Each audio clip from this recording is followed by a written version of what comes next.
उड़ू ऊंचा।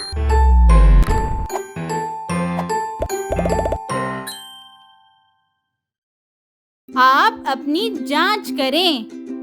इन तस्वीर को गौर से देखें और बताएं कि इनमें से कहाँ-कहाँ इस्तेमाल हुआ है।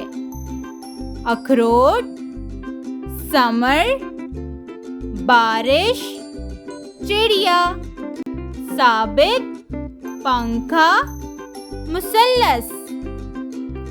अखरोट, क्या ये लफ्ज से शुरू हो रहा है? नहीं। तो समर से शुरू हो रहा है? जी, बिल्कुल सही। ये लफ्ज से शुरू हो रहा है। बारिश, जी, तो बताएं क्या इस लफ्ज में शुरू में से है? नहीं।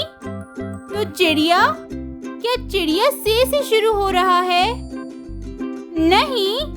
तो फिर कौन सा लफ्ज से शुरू हो रहा है? जी, साबित। ये लफ्ज से शुरू हो रहा है। शाबाश। और कौन से लफ्ज में से इस्तेमाल हुआ है?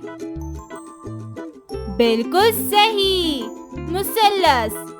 तो बताएं कि यहाँ से लफ्ज के आखिर में आया है, शुरू में आया है या दरमियान में आया है?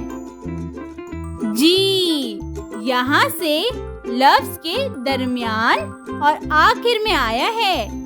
यानी इस लफ्ज के दरमियान में से की आधी शक्ल है और आखिर में से अपनी पूरी शक्ल में लिखा हुआ है। शाबाश। Like, share and subscribe.